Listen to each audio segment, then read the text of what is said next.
It is official. We have a massive announcement from Sue El Rad, stating that the courts now recognize Judge Torres's ruling as the law of the land. Legally, XRP is officially not a security, and this cannot be changed. This marks another significant win for Ripple in the crypto space, while being a major loss for the SEC, which continues to face setbacks. From shipwrecks, we learned that the UK's first Financial Conduct Authority regulated digital asset exchange broker and custodian is focusing heavily on the XRP ledger. This indicates that major financial institutions, including thousands of banks and organizations like BRICS, will be utilizing the XRP ledger.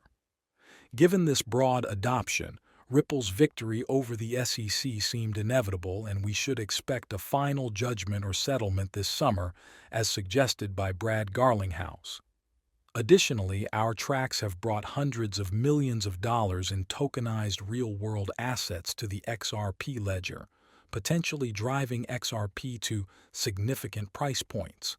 In another development, District Judge Amy Berman Jackson dismissed the SEC's claim that secondary sales of Binance's BNB token qualify as securities under the Howey test, referencing Judge Analisa Torres's opinion that the economic reality of token transactions matters.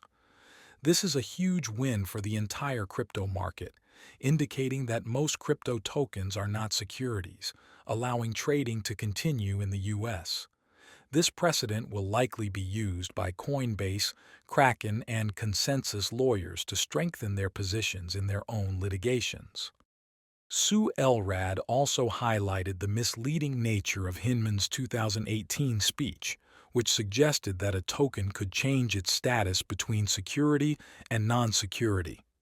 This confusion was addressed with Binance's recent decision, showing that if a crypto asset is a security, it remains a security.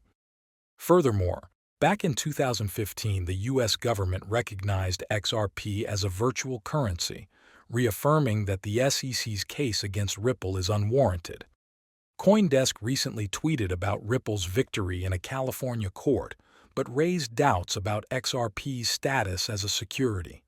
Brad Garlinghouse responded, criticizing CoinDesk and clarifying that only XRP and Bitcoin have clear legal status in the U.S.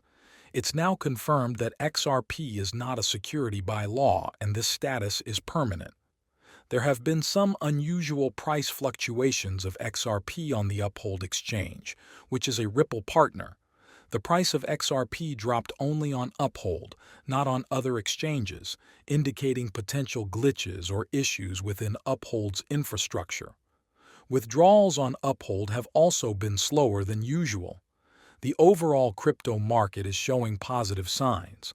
Bitcoin is trading at $63,000 and Solana at $147,000, with indicators suggesting a resumption of the crypto bull market. A new Bitcoin ETF saw 73 million in inflows yesterday, marking the fourth consecutive day of inflows, indicating that the bulls are back in the market.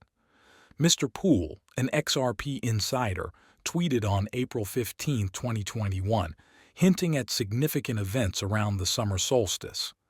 This could suggest that XRP's price might move significantly between July and August, aligning with the expected conclusion of the lawsuit. From another XRP insider, The Big Short, we have hints of a promising future, with imagery suggesting a positive market outlook. Historical trends from 2016 and 2020 are repeating, indicating the beginning of another crypto bull run.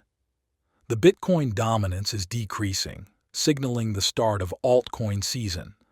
XRP is poised to be at the forefront of this bull run, just like in 2017. Investing in XRP during this period could yield significant returns. For instance, a $5,000 investment in XRP back in 2016 could have grown to $2.9 million by January 2018. A similar opportunity exists in the current market, with the potential for a 100x increase. If you haven't seen the latest news from the recent video, I recommend checking it out to stay up to date with the latest information.